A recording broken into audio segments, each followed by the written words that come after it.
Xayrlı kеш, Жұмғаның mühim яңалыклары белән эфирда Татарстан хәбәрләре программасы, студияда Фәнис Камал эшли.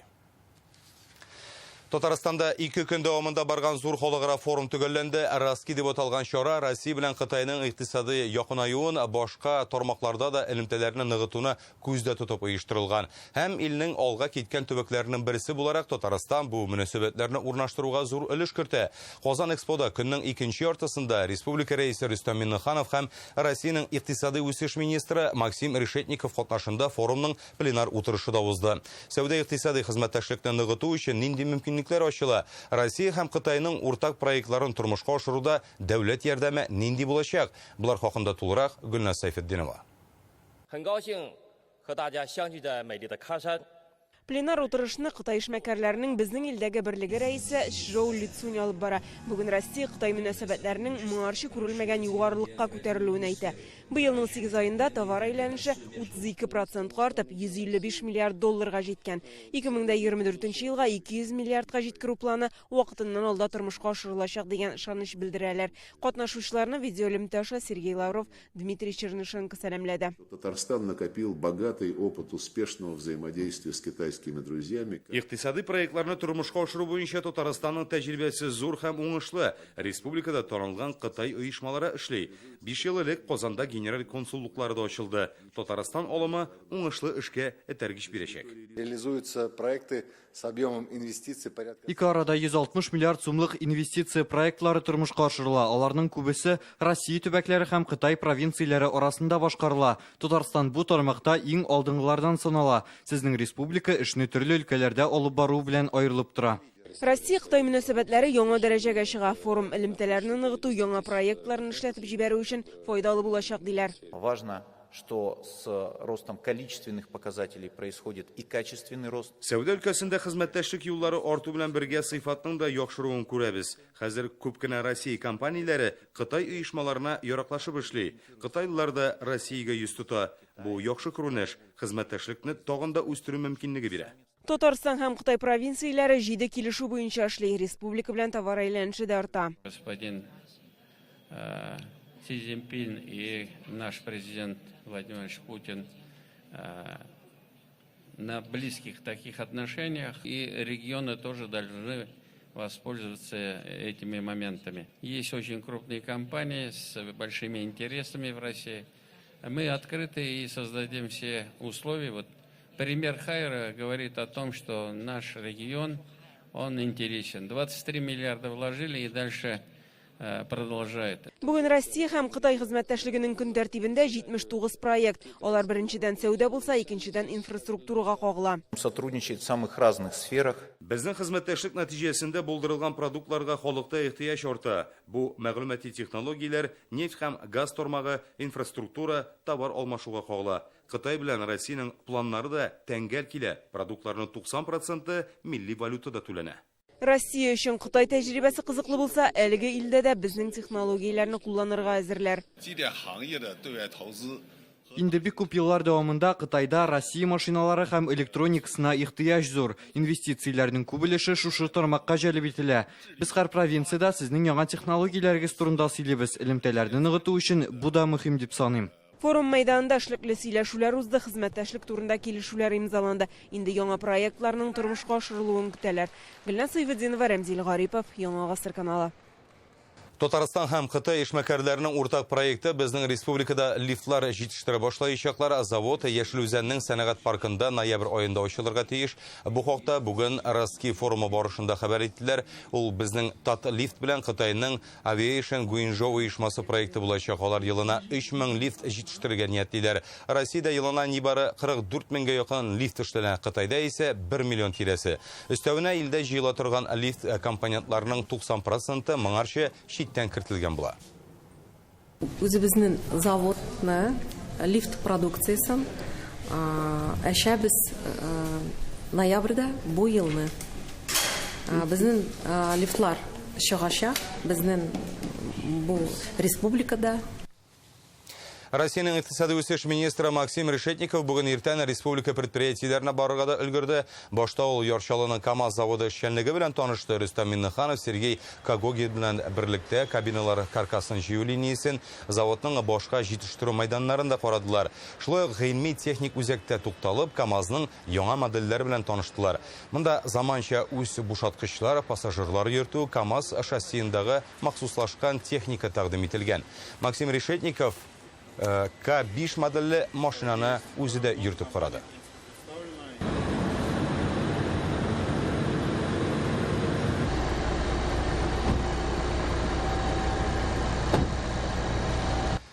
Шаулыдан Алабугага юл тоттылар, монда алар махсус икътисади зона һәм Алабуга политех эше белән танышалар. Аурус машиналарын серияле рәвештә бирде 2 ел элек җыя башладылар. Башка проектлар турында кунакларга киңәшмәдә сөйләделәр.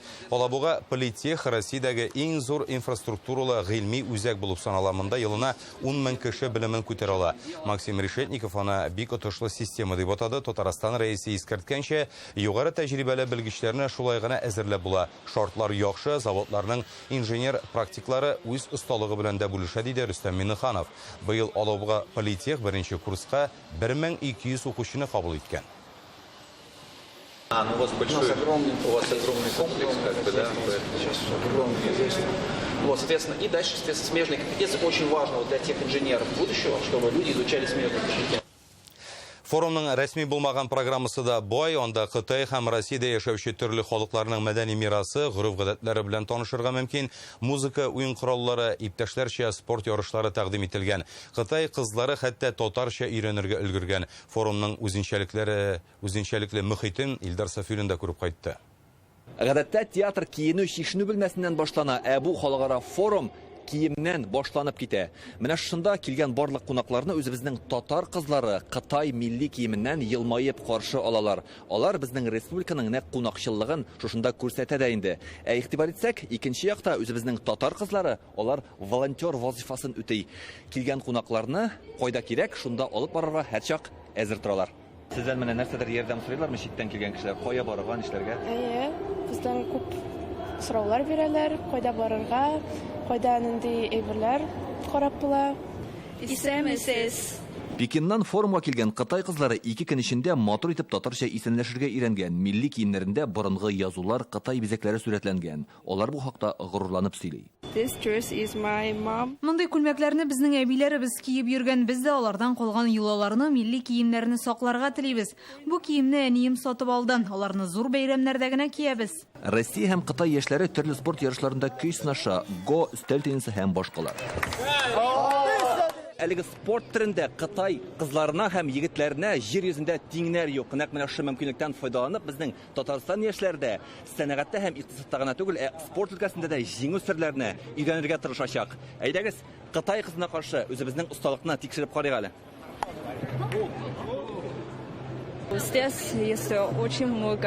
Мин Кытайдан Казанда укыйм. Хәзер үземне өемдә кебек хис итәм. Татарстан миңа ошый. Спортны да бик яратам. Кытай кызларына каршы өстәл теннисы уйнап, куллар талгач, менә шушы табынга килеп, шәйдән авыз итәргә мөмкин. Монда үзеңнең чын татар булуыңны аңлау өчен менә шундый түбәтәйлә киеп кую шарт.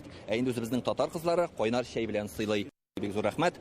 Күргәнебезчә, үзебезнең Татарстан болыннарында җыелган мәтрүшкәләр бөгелмәдән килгән балдан авыз итеп, рәхәтләнеп, шәй белән сыйланырга була.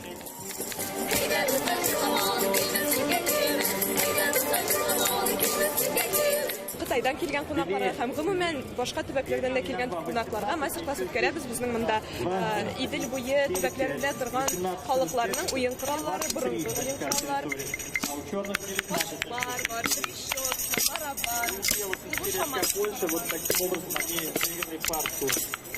Форумның мәдәни программасы белән эшлекле өлеше бергә үрелеп бара. Игътибар итсәк, менә бу якта төрле җитәкчеләр, оешма вәкилләре үзара хезмәттәшлек турында сөйләшүләр алып бара һәм килешүләр имзалый.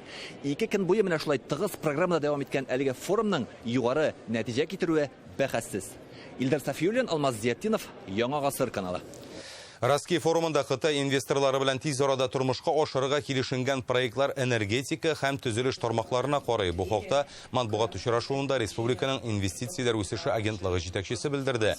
Әлеге ил компанияләре Татарстанда инде күптән нәтиҗәле эш алып бара. Талия Миннуллина әйткәнчә, Кытайның төзелеш техникасы белән тәэмин итүе торак йортлар салып тапшыру күләмен бермә-бер арттырачак.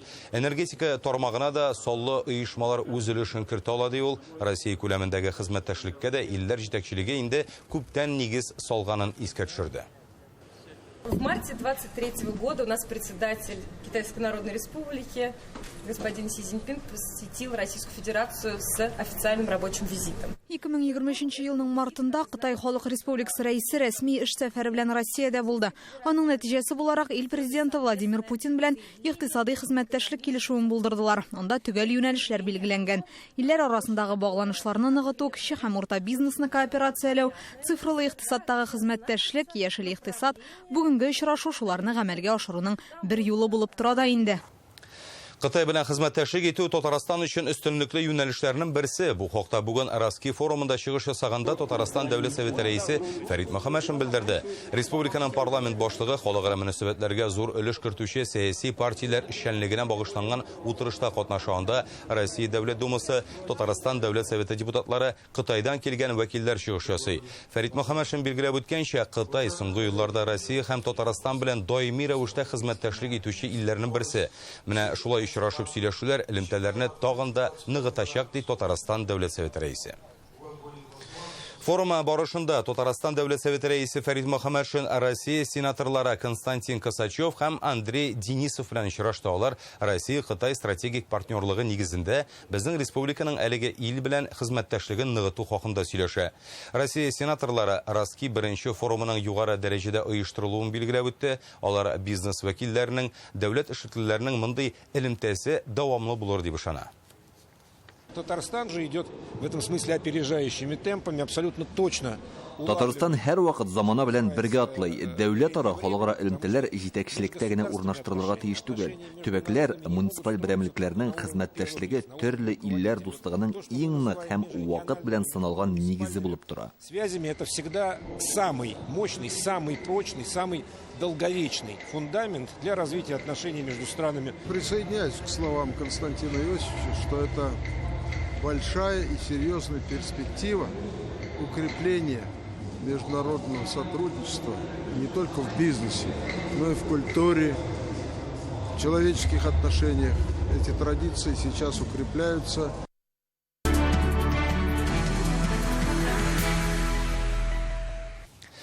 Бүген монополиягә каршы федераль хезмәтнең Татарстандагы идарәсендә ил күләм проектларны гамәлгә ашырганда табылган хукук бозулар сөйләделәр. Имин һәм сыйфатлы юллар проектына кагылышлы 24, торак һәм шәһәр мөхитендә 7, сәламәтлек саклауында 4, мәдәни мөхиттә 7, мәгарифтә 2, яшьләр сәясәте проектында 1 закон бозу очрагы ачыклана.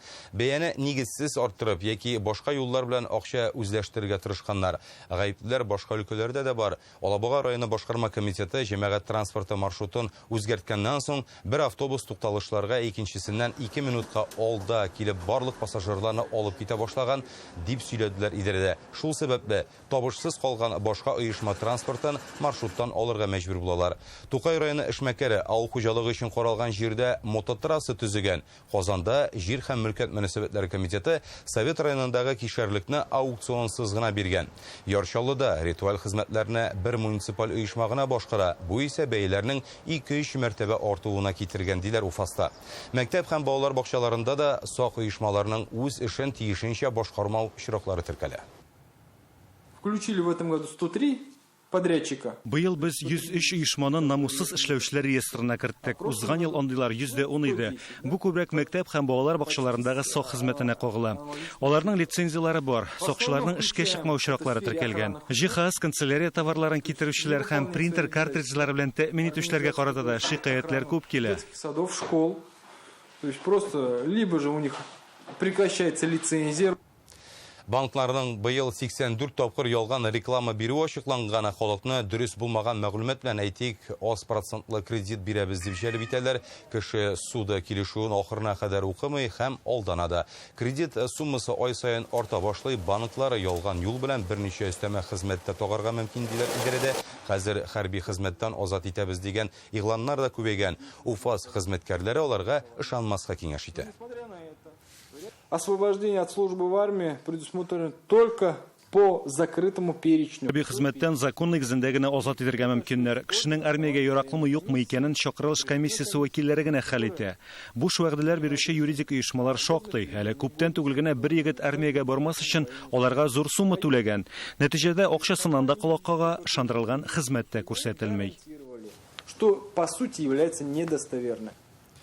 Иртәгә республикада авыл хуҗалыгы ярминкәләре башлана, алар 23 декабрьгә кадәр дәвам итәчәк. Яшелчә, ит, сөт, йомырка, бал һәм башка азык-төлекне арзан бәядән турыдан-туры җитештерүчеләрнең үзеннән сатып алырга мөмкин. Казанда көзге ярминкәләре 14 урында оештырыла, шулай ук Яшелүзән, Ярчаллы, Түбән Камада 2 урында сату итәчәкләр. Республиканың 14 районында ярминкәләр узачак. Яз көне ярминкәдә 1 миллиард сумлык товар да сатылган. Түбән Камада Вахитов проспектындагы газ шортлаган йортны төзекләндереп бетергәннәре бүген аны шәһәр башлыгы Рамил Муллин да карады. 20 фатирга косметик ремонт ясалган, 8-ен тулысынча төзекләндергәннәр. Аны зыян күргән кешеләр фикерен исәпкә алып яңарталар. Төзекләндерү эшләренә 55 миллион сум акча тотылган. Искезгә төшерәбез, шортлау 25 июль көнне беренче хатта килеп чыккан иде. Анда яшәүче ир-атның тәне каты пешкән иде, гомере хастаханәдә өзелде.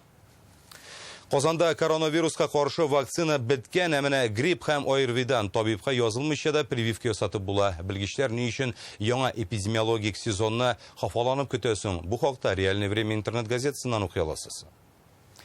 Бүген финанс өлкәсе хезмәткәрләре һөнәри бәйрәмен билгеләп үтә. Истәлекле көн белән аларны үзе дә кайчандыр шушы тармакны җитәкләгән Татарстан рәисе котлады. Социаль челтәргә ул тарихи видео язма урнаштырганында Рөстәм Миннехановны 1996 елда министр буларак коллективка тәкъдим итәләр. Минем финанс министры булып эшли башлаган көнем дип язган рәис. Ул әлеге вазифаны 1998-гә кадәр Татарстан премьер-министры итеп билгеләгәнче башкарды. Во-первых, спасибо за доверие. И я думаю, мы совместно найдем общий язык, будем вместе работать. Вот и что хочу сказать. Татарстан премьер-министры да һөнәри бәйрәмнәрендә финансчыларга республика хөкүмәте исеменнән теләкләрен җиткерә, икътисадның барлык өлкәләренең тотрыклы үсеше, социаль әһәмиятле программаларны гамәлгә ашыру, халыкның тормыш дәрәҗәсен арттыру финанс системасының нәтиҗәле эшләвенә бәйле. Финанс дисциплинасы, бюджет-ара мөнәсәбәтләренең тотрыклылыгы, сезнең алда көн саен шундый бурычлар тора. Сезгә һәм гаиләләрегезгә ныклы сәламәтлек, бәхет телим диелгән республика хөкүмәте рәисе котлавында. Казанда мәктәп укучылары һәм студентлар арасында Татар бай хакатон дигән конкурс башланды. Ул Казан Digital Week 2023 халыкара форумы кысаларында уза. Катнашучылар татар мәдәниятен, гореф-гадәтләр, милли музыканы популярлаштыру буенча IT проектлар тәкъдим итә. Туган телне саклауга юнәлдерелгән инновацияле кушымталар һәм сервисларда ясыйлар. Хакатонда катнашырга 210 кеше теләк белдергән, 27 команданы сайлап алганнар. Алар Татарстан районнарыннан, Мәскәү, Санкт-Петербург һәм Пенза шәһәрләреннән. 2 көн дәвамында яшьләр проектларын тулыландырып, белгечләр белән эш алып барачак. Хакатонда җиңгән командалар акчалата ярдәм дала. Башлана телгә әлифбә плюс бу ничек татар телен өйрәнергә китаптан стандарт методик буенча түгел. Нинди менә бүгенге технологиялар, искусственный интеллект, виртуальная реальность шуларны тормышка ашырып, ниндер карарлар чыгарырга. Тел мәсьәләсен күзәт мәсьәлә итеп куябыз. Һәм икенчедән җанын гамәлиятен карыйбыз. Бу якта инде оештыручыларга рәхмәт сүзен әйтәс килә. Җомга хәбәрләре шундый булды. Хәзер һава торышы турында мәгълүмат булачак. Уңышлар сезгә.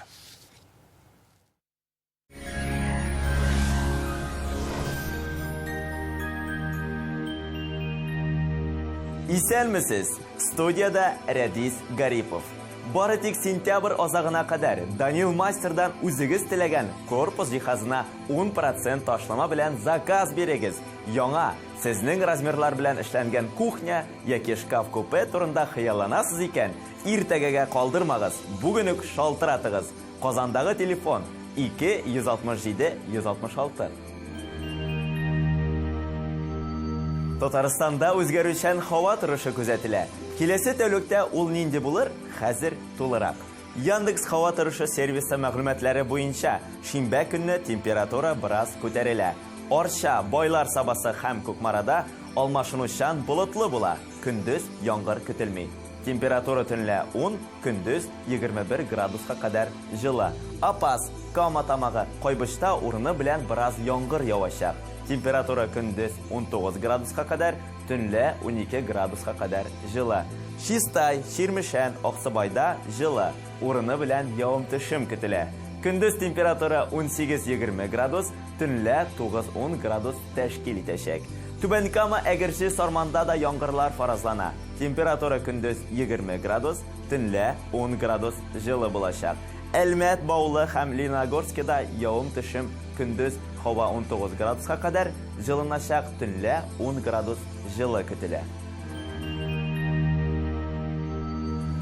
Республикабызның туристик шәһәрләрендә һава торышы башка районнардан аерылмый диярлек. Болгарда болытлы, иртән һәм көндез көчле яңгырлар фаразлыйлар. Көндез 19 градус, төнлә 12 градус жылы. Зия шәһәрендә болытлы, бераз яңгыр көтелә. Көндез температура 20 градус, төнлә 11 градуска кадәр. Алабугада көн дәвамында явым-төшемсез диярлек. Көндез 20, төнлә 11 градус. Казанда киләсе тәүлектә һава торышы үзгәрүчән була. Урыны белән бераз яңгыр явачак. Температура күтәрелә. Көндез 21 градуска кадәр, төнлә 12 градуска кадәр жылы фаразлана. Атмосфера басымы төркемеш баганасының 753 мм тәшкил итәчәк. Төньяк көнчыгыштан исүче җил көчәя.